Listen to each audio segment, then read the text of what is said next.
حج کیا ہے؟ حج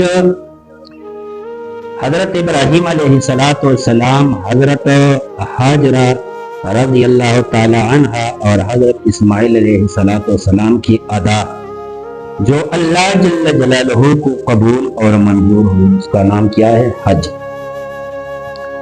اور وہ حج ایسی چیز ہے جس سے سالوں سال 100 سال کا گنہگار بھی اللہ کے گھر پہ جا کے توبہ کرے، حج ادا کرے۔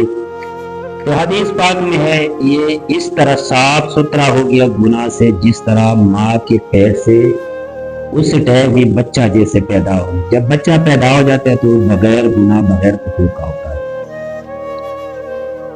حضرت ابراہیم علیہ السلام نے بہت قربانیاں دی، بہت تکلیفیں برداشت کی، پیدائش سے لے کر بڑھاپے تک ساری زندگی قربانیوں میں گزاری ہے۔ اس لیے اللہ جل جلالہ نے خلیل بنایا ہے۔ خلیل کا بننا، دوست کا بننا اور وفادار بننا جو ہے نا، یہ بہت قربانیوں کا نام ہے۔ جب چھوٹا بچہ تھا تو اللہ جل جلالہ نے نبوت کے علم سے روشناس کیا، نبوت کی روشنی سے اللہ تعالیٰ نے روشناس کیا تو اس کو یہ بت پرستی اور پھر ایسے گھر میں پیدا ہوا جس گھر میں بتوں کے کارخانہ تو سمجھے، بت بنانے والا کے گھر میں ایک بندہ پیدا ہو گیا، بچہ پیدا ہو گیا۔ وہ چھوٹا بچہ پھر باپ کے ساتھ مقابلہ، پھر بادشاہ کے ساتھ مقابلہ اور پھر پوری دنیا کی کفر کے ساتھ مقابلہ۔ یہ کوئی معمولی قربانی نہیں ہے، یہ بہت بڑی قربانی ہے۔ اور پھر وہ نمرود جو ہے نا، بادشاہ جو ہے، اس کا جو عبادت خانہ ہے، جو اس کا جو مقدس مقام ہے، اس کی عقیدے کا جو مقام ہے، وہاں پہ جو انہوں نے اپنے عقیدتاً جو بت رکھے تھے، جو اللہ تعالیٰ کے سامنے سفارشی اس کے عقیدے میں رکھے تھے، تو اس کو خراب کرنا، مسمار کرنا، ان بتوں کو توڑنا، یہ کوئی معمولی بات نہیں، یہ بڑی بات ہے۔ اور یہ ایک عام انسان جس کے ساتھ کسی دوسری بھائی کا سپورٹ نہ ہو، برادری کا سپورٹ نہ ہو، کوئی اور طاقت نہ ہو، لیکن یہ حضرت ابراہیم علیہ السلام نے یہ کام سر انجام دیا۔ اسی وجہ سے اللہ جل جلالہ نے ابراہیم علیہ السلام کا نام امت کے نام سے منسوب فرمایا ہے کہ ابراہیم علیہ السلام ایک امت ہے، امت ہے، ملت ہے۔ وجہ یہ ہے کہ ایک بندے نے امت کا کام کیا ہے، ایک بندے نے ایسا کام سر انجام دیا ہے جو پوری امت کی ذمہ داری تھی۔ اور پھر اس حالت میں وہ بادشاہ کے ساتھ مقابلہ، اور پھر وہ کنویں میں ڈالنا، آگ میں ڈالنا، اور آگ میں وہ کچھ دن گزارنا، پھر آگ سے نکلتے ہوئے پھر بھی اس بادشاہ کے ساتھ مقابلہ کرنا، اور پھر اس کے بعد اپنے ملک سے در بدر کرنا، اپنے ملک سے باہر نکلنا، اور پھر بیت المقدس کی طرف سفر کرنا، اور پھر راستے میں ایک ظالم بادشاہ جو ہے نا، اس کے ساتھ اس کا مقابلہ ہونا، یہ بہت بڑی قربانی ہے۔ وہ اس طرح قربانی ہے کہ وہ ایک انسان کا کام نہیں ہے، وہ ایک جماعت کا کام ہے۔ جب راستے میں ابراہیم علیہ السلام جا رہے اور اس کے ساتھ بیوی سارہ رضی اللہ تعالیٰ عنہ، وہ دونوں جا رہے، یہ نکل گئے عراق سے، جا رہے بیت المقدس کی طرف، یہ شام کی زمین ہے۔ وہ بھی جب جا رہے تو راستے میں ایک ظالم بادشاہ ہے، اس بادشاہ نے اس کو پکڑ دیا اور ابراہیم علیہ السلام سے کہنے لگا کہ یہ عورت تیرے کیا لگتی ہے؟ ابراہیم علیہ السلام نے فرمایا کہ یہ میرے بہن ہے۔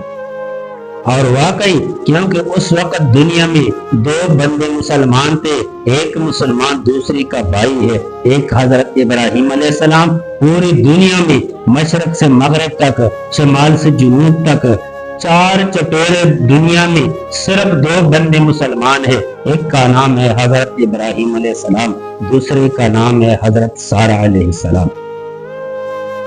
اور اس بادشاہ کا یہ روٹین تھا کہ کسی عورت کو بغیر بیچتے کہ وہ اس کو جو ہے نا نہیں چھوڑتے تھے۔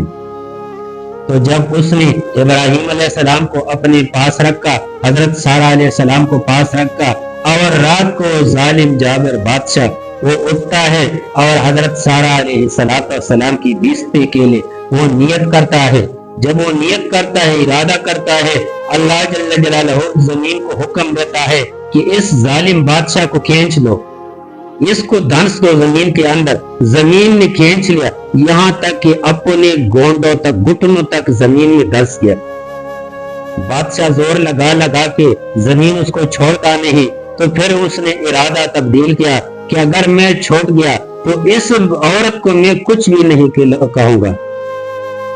جب وہ دوبارہ زمین نے چھوڑ دیا اور پھر وہ دوبارہ ارادہ کرتا ہے کہ اس عورت کے ساتھ میں بدکاری کرو، حضرت سارہ علیہ السلام رضی اللہ تعالی عنہ کے ساتھ، تو پھر جب انہوں نے حرکت کی تو پھر زمین نے کھینچ لیا اور یہاں تک کہ ناپ تک زمین نے اس کو پکڑ دیا اور پھر اس نے زور لگا دیا، نہیں نکل سکتا. تو پھر جب نہیں نکل سکتا تو پھر اس نے ارادہ ترک کر دیا کہ ابھی اگر میں زمین سے باہر نکلا تو پھر میں اس عورت کو کچھ بھی نہیں کہوں گا.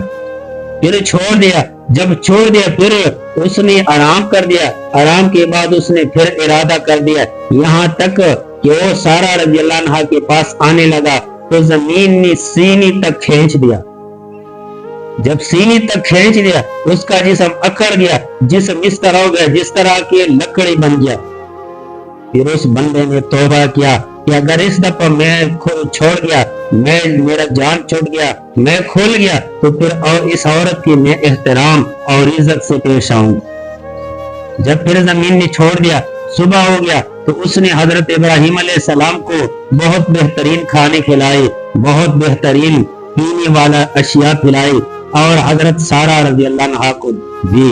اور جب ابراہیم علیہ السلام جانے لگا تو اس بندے نے پوچھا کہ اگر میرے طرف سے اس بادشاہ نے آپ اگر کوئی تحفہ قبول کرے، یہ میرے لیے سعادت کی بات ہے. تو حضرت ابراہیم علیہ السلام نے کہا کہ ٹھیک ہے، قبول کروں گا. تو اس نے حضرت حاجرہ رضی اللہ تعالی عنہ اس بادشاہ کی بیٹی تھی، اس نے ابراہیم علیہ السلام کو دے دیا کہ اس کے ساتھ نکاح کرو. جب ابراہیم علیہ السلام نے نکاح کیا، دونوں چلے گئے بیت المقدس میں. 2 بیویاں، ایک ابراہیم علیہ السلام. پوری دنیا میں 3 بندے مسلمان تھے. جب 3 بندے مسلمان تھے تو اللہ جل جلالہ سے ابراہیم علیہ السلام دعا مانگ کے رب حب لی من الصالحین، یا اللہ پاک میں بڈھا ہو گیا، میری بیوی بڈھی ہے، کمزور ہے، ضعیف العمر ہو گئی، عرصہ دراز سے ہم جہاد میں، مقابلے میں کفر کے ساتھ لڑائیوں میں، کفر کے ساتھ دعوتوں میں میں نے زندگی گزاری. اب اگر میں دنیا سے چلے جاؤں گا تو اس دعوت کے لیے انسانوں کی ضرورت ہے. یا اللہ تعالیٰ مجھے ایک نیک صالح اولاد اور بیٹا عطا فرمائے. اللہ جل جلالہ نے حضرت ابراہیم علیہ السلام کو بیٹے کا خوشخبری سنا دیا. جب خوشخبری سنا دیا تو بیوی بھی بڈھی، اور یہ ایک روایت میں ہے کہ وہ بالکل عقیم تھی عورت، بانج، اولاد سے بالکل محروم، اولاد کی پیدائش کا کوئی چانس ہی نہیں تھا. تو اس عمر میں اللہ جل جلالہ نے حضرت اسماعیل علیہ السلام ابراہیم علیہ السلام کو عطا فرمایا. ایک خوبصورت، ایک پھول جیسا بچہ، ایک خوبصورت اکلوتا بیٹا، اکیلا بچہ، نہ کوئی اور بچہ ہے، نہ کوئی اور بچی ہے، نہ کوئی بھائی ہے، نہ کوئی بہن ہے، نہ کوئی برادری ہے، نہ کوئی رشتہ داری ہے. بس آنکھوں کی ٹھنڈک جو ہو گیا وہ صرف اور صرف اسماعیل علیہ السلام. تو جس طرح دنیا کا روٹین ہے، حضرت سارہ رضی اللہ تعالی عنہا کو یہ بات پسند نہیں آئی تو اس نے ابراہیم علیہ السلام سے کہا کہ اپنے بیٹے اور اپنی بیوی کو میری صدور کی در لے جاؤ.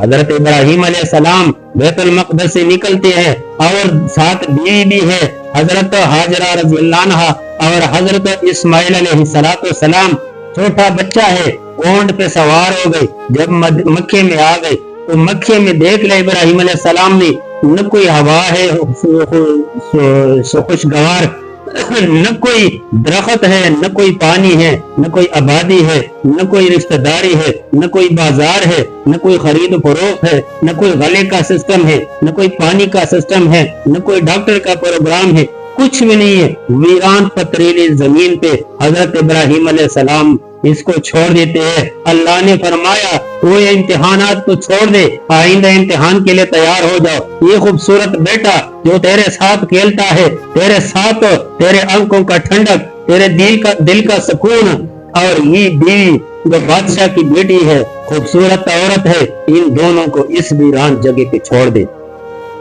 تو حضرت ابراہیم علیہ السلام نے ایک مشکیزہ پانی کا دے دیا اور ایک ٹوکرے میں کھجور دے دیا اور فرمانے لگا یہ کھاتے رہو اور یہ پانی پیتے رہو۔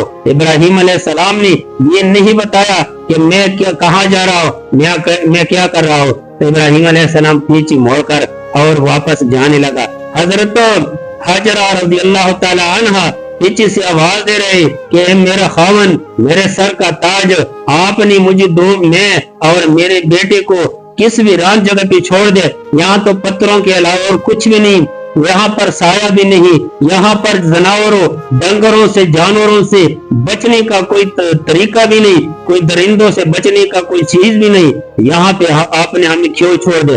ابراہیم علیہ السلام نے پیچھے نہیں دیکھا اور سوچنے لگا اگر میں پیچھے دیکھوں گا تو میرے دل میں میرے بیوی کی محبت، میرے بیٹے کی محبت آئے گی اور میرے رب کے ساتھ جو رابطہ ہے وہ محبت میں خلل بن جائے گی۔ جب ابراہیم علیہ السلام آپ پیچھے نہیں دیکھتا تو حضرت حاجرہ رضی اللہ تعالی عنہ پیچھے سے دوڑ کر انہوں نے ابراہیم علیہ السلام کا کرتا پکڑ دیا اور کہنے لگے کہ اے ابراہیم اتنی بات مجھے بتا دو کہ تم نے اپنی مرضی سے جانا ہے یا اللہ کے حکم سے۔ حضرت ابراہیم علیہ السلام نے اتنے الفاظ زبان سے نکالے کہ میں نے اللہ کے حکم سے جانا ہے۔ حضرت حاجرہ رضی اللہ تعالی عنہ کیا کہتے ہیں کہ تو اللہ کے حکم سے تم نے جانا ہے اور ہمیں اللہ تعالیٰ کے حکم سے یہاں چھوڑنا ہے، اللہ تعالیٰ ہمیں بے آسرے نہیں چھوڑے گا۔ ایک نیک عورت، ایک چھوٹا خوبصورت بچہ، دنیا کی امام بننے والا بچہ، اور وہ گرم ریتیلی زمین پہ چھوڑ دیا، بستر نہیں، چارپائی نہیں، کوئی اور سہارا نہیں۔ ابراہیم علیہ السلام پہاڑی کے ٹبے سے آگے چل کر اور دعا مانگے کہ یا اللہ تعالیٰ اس ویران جگہ کو شہر بنا دے اور اس کو رزق دے دے، اس جگہ سے جہاں پہ کوئی بھی پھل فروٹ ہو یا اللہ تعالیٰ یہاں پہنچا دے، میسر کر دے۔ یا اللہ تیرے عبادت کے لیے میں نے یہ لوگ یہاں چھوڑ دیا، تیرے رضا کے لیے میں نے ادھر چھوڑ دیا۔ جب ابراہیم علیہ السلام چلا گیا یہ دونوں ادھر رہ گئی، چند دنوں تک وہ کھجور اور وہ پانی پیتے رہے۔ رات ہو جاتی، عورت اکیلی آسمان کی ستاروں کی طرف دیکھ رہی تھی کہ یا اللہ تعالیٰ ہمارے لیے کوئی آسرا نہیں ہے، کوئی بارش آ جائے، کوئی طوفان آ جائے، کوئی سیلاب آ جائے، کوئی آندھی آ جائے، کوئی مصیبت آ جائے، کوئی ڈنگر آ جائے، کوئی درندہ آ جائے، کوئی سانپ آ جائے، کوئی اور مصیبت آ جائے، کوئی ڈاکو آ جائے، ہم کیا کریں گے؟ یا اللہ تعالیٰ رات کو اکیلی اس طرح ویران جگہ اور دن کو اکیلی اس تیز گرم سورج میں، سورج کے تپش میں، دھوپ میں، جہاں پہ پتھر پہ انسان ہاتھ رکھ کے ہاتھ پگھل جاتا ہے، اتنی گرم زمین پہ اس نے چھوڑ دیا۔ چند دنوں میں پانی ختم ہو گیا، چند دنوں میں کھجور ختم ہو گئے، بچہ گرمی سے تڑپ رہا ہے گرمی سے، پیاس لگی ہے، بھوک لگی ہے، نہ کھانے کے لیے کوئی شے ہے، نہ پینے کے لیے کوئی شے ہے۔ ماں تو ماں ہوتی ہے نا، ماں تو ماں ہے۔ ماں نے حضرت اسماعیل علیہ السلام کو دیکھ لیا، اس سے برداشت نہیں ہوا۔ حضرت حاجرہ علیہ السلام صفا کی پہاڑی پر چڑھتی ہے، دوڑ کی چڑھتی ہے، دیکھتے ہیں کہ کوئی پانی مل جائے، کوئی بندہ نظر آ جائے، کوئی درخت نظر آ جائے، کوئی اور سے نظر آ جائے، میں اپنے بیٹے کے لیے پانی کا بندوبست کرو۔ پہاڑی پہ کڑی ہے، سوچ رہی ہے میں یہاں کڑی ہوں، میرے بچے کو کوئی سانپ تکلیف نہ پہنچائے، کوئی بچھو تکلیف نہ پہنچائے، کوئی درندہ تکلیف نہ پہنچائے، کوئی اور نقصان نہ ہو جائے، کوئی باز نہ اٹھا لے جائے۔ تو فوراً دوڑ کے آ گئی اسماعیل علیہ السلام کے پاس۔ جب آ گئی بچہ چیخ رہا ہے، تڑپ رہا ہے، پھر ماں مروا کے پہاڑی پہ چڑھ گئی،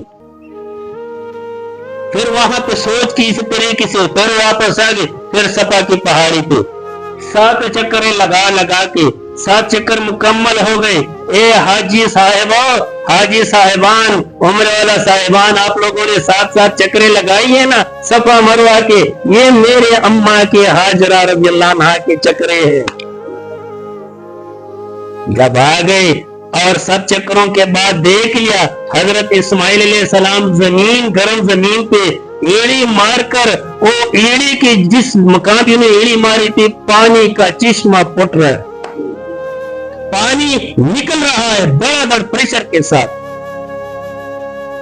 اماں نے ریت سے بارڈر بنائی کہ پانی رک جائے، میں ہاتھ سے اٹھاؤں اور بچے کو پلا دو۔ اماں نے پانی کے لیے بارڈر بنائے اور کہنے لگے زمزم پانی رک جا آگے نہ جاؤ، میرا بچہ پیاسا نہ ہو۔ میرے مصطفیٰ صلی اللہ علیہ وسلم نے فرمایا ہے اگر اماں ہاجرہ یہ پانی نہ روکتا تو آج پوری دنیا میں زمزم کی نہریں بہ رہی ہوتے۔ وہ ادا اللہ کو محبوب لگی۔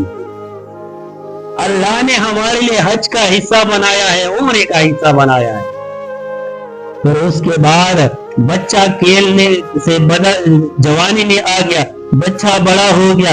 ابراہیم علیہ السلام کو اللہ کریم نے فرمایا ابراہیم تو نے جو تکلیفیں برداشت کی ہے، جو امتحانات پاس کیے تو تھوڑے امتحان ہے، ایک آگے اور امتحان ہے، آگے اور امتحان ہے، امتحانوں کا امتحان۔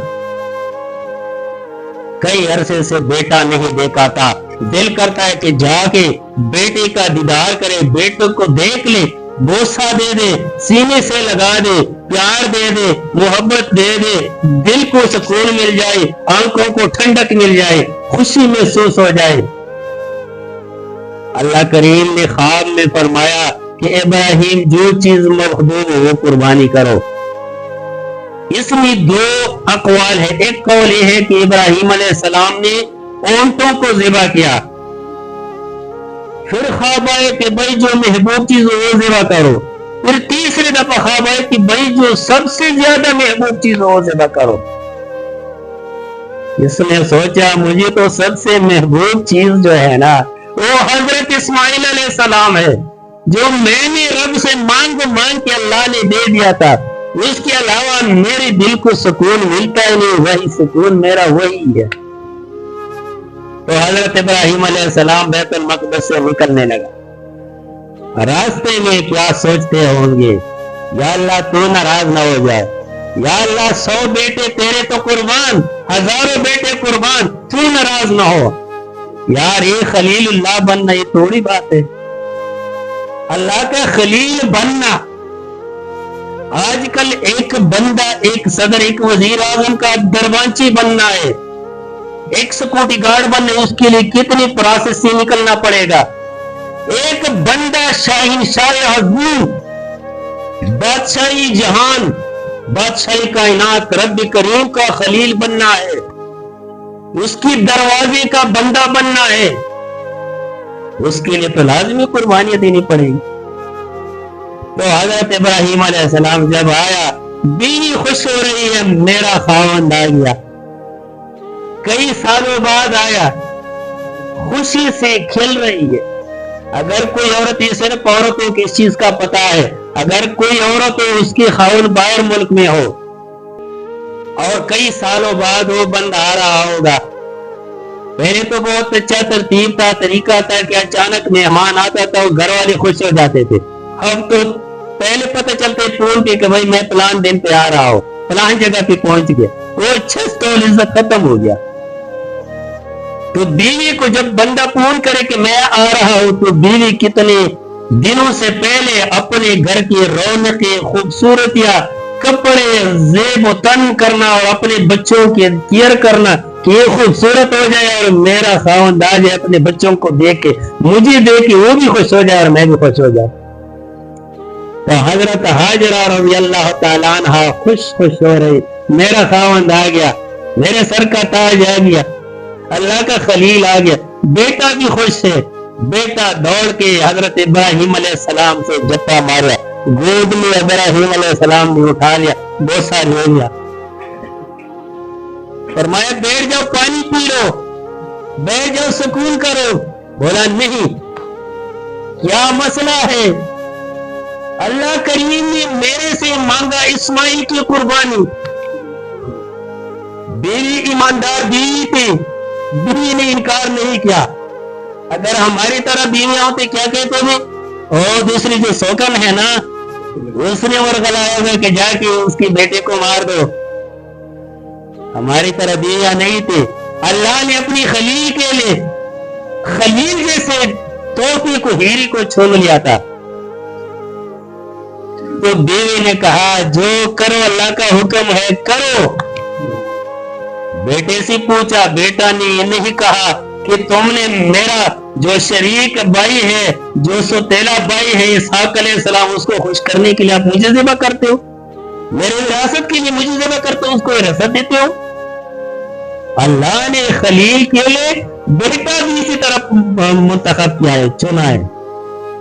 تو پھر بیٹے نے کیا کہا, اے میرے بابا جان, افعل ما تؤمر, جو اللہ کا حکم ہے وہی کرو, اس میں ڈھیل ڈال نہ کرو, لیٹ نہ کرو, جلدی کرو. اتنا ٹائم مل گیا کہ بیوی نے بیٹے کو سنبھالا ہے, کپڑے پہنا کے خوبصورت, سرما لگا کے, تیل لگا کے خوبصورت, جس طرح بندہ عید کی نماز کے لیے جا رہا ہوگا, کیونکہ اس نے اللہ کے دربار میں جانا ہے, قربانی دینا ہے. حضرت ابراہیم علیہ السلام کو اللہ نے خلیل ویسے نہیں بنایا. جب بیٹے کو خوبصورت بنا کے نکلنے لگے تو پھر بیٹے نے مشورہ دے دیا کہ بابا جان ایک چادر, ایک کپڑا اپنے ساتھ لے جاؤ. بولا بیٹا کیا ہو جائے؟ اس پر اپنے آنکھوں کو بھی بند کرنا ہے, میرے آنکھوں کو بھی بند کرنا ہے. ایسا نہ ہو کہ میں تیرے چہرے کی طرف دیکھ لو, میری دل میں یہ نہ آ جائے کہ میرا باپ ظالم ہے, مجھے کیوں ذبح کرتا ہے. اور بیٹے نے یہ نہیں کہا کہ میرے آنکھیں بھی بند کر دو, اپنی آنکھ. ایسا نہ ہو کہ تیرے دل میں دکھ آ جائے کہ میرا اکلوتا بچہ میں نے رب سے مانگ کے اب کیوں ذبح کر رہا ہوں, اللہ تعالیٰ ناراض نہ ہو جائے. ایسے بچے قربانی ہے. تو پھر حضرت ابراہیم علیہ السلام اور اسماعیل علیہ السلام راستے پہ جا رہے, مینا کی طرف جا رہے, اور راستے میں شیطان آیا. شیطان نے بولا دیکھو باپ بیٹے کو ذبح کر رہا ہے. تو انہوں نے 7 کنکریاں اٹھا کے شیطان کو مار دیا. پھر آگے بڑھے, پھر شیطان سامنے آگے, پھر 7 کنکریاں اٹھا کے شیطان کو مارا. پھر آگے پھر شیطان آئے, 3 دفعہ شیطان کو مار دیا. اب حاجی صاحبان جاتے ہو جمرے مارتے ہیں نا, یہ وہی ادا ہے اللہ کو محبوب ہے. اللہ نے قیامت تک ہمارے لیے ایک رستہ بنایا, ایک راہ بنایا کہ بھئی آپ نے بھی یہی کام کرنا ہے. میرے خلیل نے یہ کام کیا تھا, مجھے بہت پیارا لگا. تو پھر اس کے بعد جب لے گیا اور لٹا دے, وہ تلہ بالجبین, سائڈ پہ اس طرح لٹا دی, خانہ کعبے کی طرف منہ کر دیا. جب لٹا دیا چھری تیز کر دیا حضرت ابراہیم علیہ السلام نے کہ ایسا نہ ہو کہ چھری گلا کٹ نہ جائے اور اللہ میرے سے ناراض نہ ہو جائے. ایک بار سے فوراً گلا کٹنا چاہیے. بہت افسوس کا مقام ہے اگر کسی کے پاس بچے ہو, بیٹا ہو, اولاد ہو, بیٹی ہو, اور خود اپنے ہاتھ سے ذبح کرنا, یہ بہت ہی عظیم قربانی ہے. تو حضرت اسماعیل علیہ السلام کی آنکھوں کے اوپر کپڑا باندھ کے, اپنے آنکھوں کے اوپر کپڑا باندھ کے, تو کیا کہا, ان صلاتی و نسکی و محیائی و مماتی للہ رب العالمین. یا اللہ یہ قربانی میرے تیرے رضا کے لیے ہے. اور زور سے اللہ اکبر کہہ کر گلے پہ چھری پھیر دیا, کھینچ لیا. تو اللہ کریم نے آسمان سے ایک سفید مینڈا بھیج دیا, ایک دمبا, بیڑ کا بچہ دمبا بھیج دیا. اور اللہ کریم نے آواز دے دیا کہ اے ابراہیم تم نے اپنے خواب کو سچا کر دیا، وَفَدَيْنَاهُ بِذِبْحٍ عَظِيمٍ، میں نے تیرے قربانی کو قبول کیا، ایک عظیم قربانی، اس کو ذبح کرو۔ پھر اس نے وہ مینڈے کو ذبح کیا۔ تو میرے بھائی یہ وہی قربانی ہے جو ہم کرتے ہیں۔ قربانی کی کچھ اصول ہے، قربانی کی کچھ طریقے ہیں۔ اللہ کریم نے فرمایا سورہ حج میں لَن يَنَالَ اللَّهَ لُحُومُهَا وَلَا دِمَاؤُهَا وَلَكِنْ يَنَالُهُ التَّقْوَى مِنْكُمْ كَذَلِكَ سَخَّرَهَا لَكُمْ لِتُكَبِّرُوا اللَّهَ عَلَى مَا هَدَاكُمْ وَبَشِّرِ الْمُحْسِنِينَ۔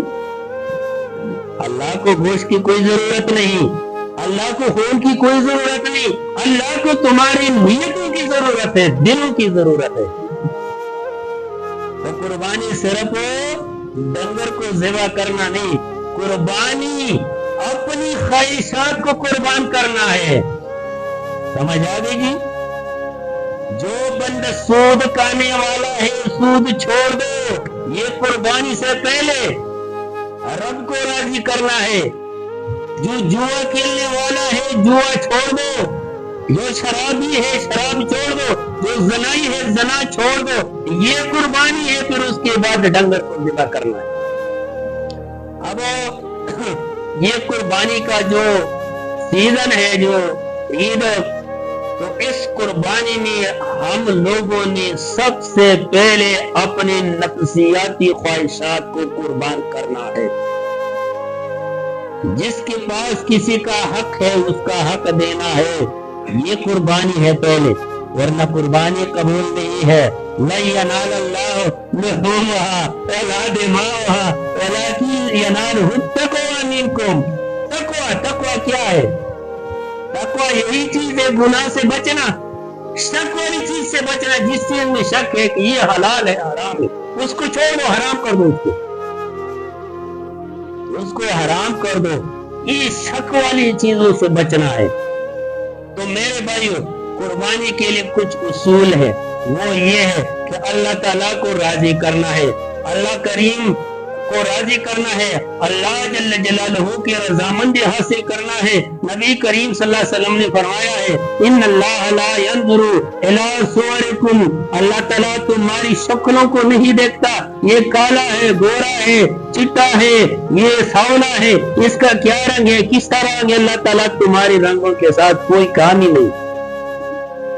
وَلَكِنْ يَنْظُرُ إِلَىٰ قُلُوبِكُمْ، اللہ تعالیٰ تمہارے دلوں کو دیکھتا ہے، تمہارے دل میں کیا ارادہ ہے، اللہ کی رضامندی ہے، اخلاص سے دکھاوا ہے۔ وَأَعْمَالِكُمْ، اور اعمال کو اللہ تعالیٰ دیکھتا ہے، تم نے کیسے عمل کرنا ہے، میرے مصطفیٰ کے برابر کرنا ہے یا بغیر طریقے سے کرنا ہے۔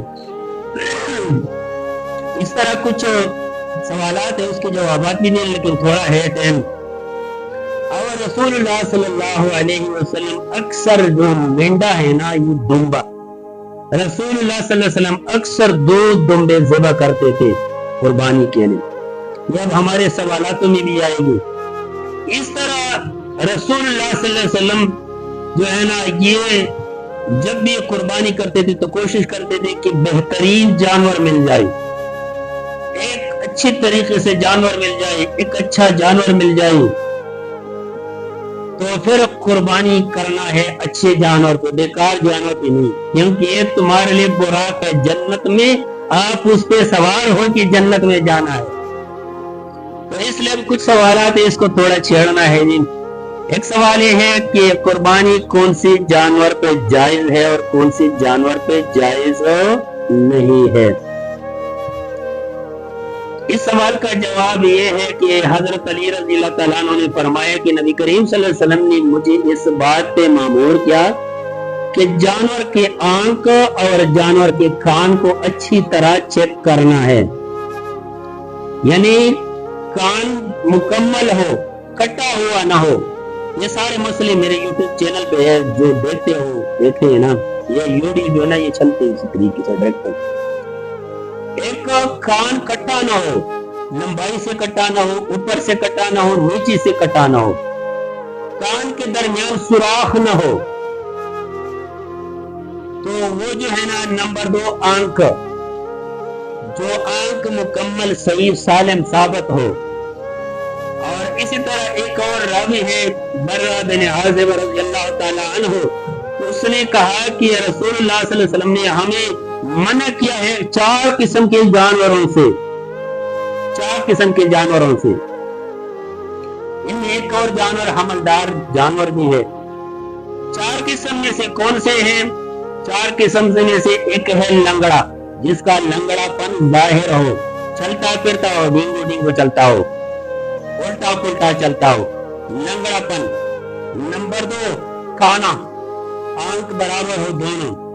نمبر 3 بیمار، جس کی بیماری ظاہر ہو. ایک تو باطنی بیماری ہے، اس کے اندر کوئی بیماری ہے، بخار ہے، نظر نہیں آ رہا، کسی کو پتہ نہیں کہ بھئی یہ بیمار ہے، صحت مند نظر آ رہا ہے، اس کے اندر جو ہے بھی بیماری اللہ جانتا ہے، وہ اللہ کے شکر ہے، لیکن آپ نے تحقیق کرنے کے ظاہر بیمار نہ ہو. نمبر 3 لاغر، زیادہ کمزور نہ ہو، جس کی اصلیت باہر سے نظر آ رہا ہو. کچھ لوگ ایسے جو کمزور ڈنگر پہ قربانی کر دے. آج کل اکثر لوگوں کی میں سنتا ہے بھائی 15,000 روپے حصہ ہے، 20,000 روپے حصہ ہے، تو بالکل کمزور جانور ہے. اچھا، ایک سوال کا جواب تو مل گیا. نمبر 2 دوسرا سوال یہ ہے کہ کیا ادھار یعنی قرض پر قربانی جائز ہے یا ناجائز ہے؟ ادھار قرض پہ قربانی کرنا جائز ہے.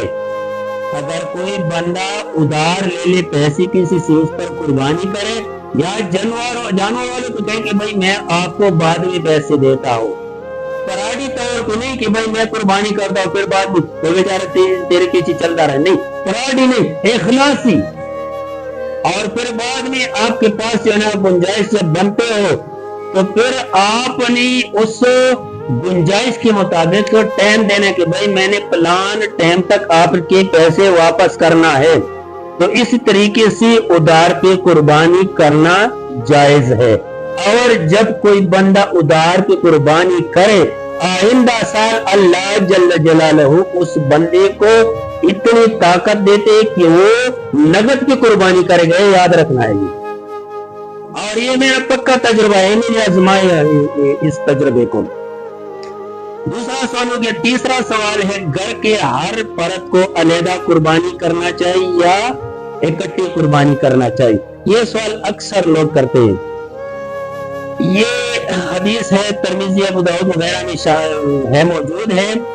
اور حضرت ابو ایوب انصاری رضی اللہ تعالیٰ عنہ فرماتے ہیں کہ نبی کریم صلی اللہ علیہ وسلم نے فرمایا ہے کہ قربانی گھر کا جو ایک فرد قربانی کرتا ہے پوری گھر کی طرف سے ہے.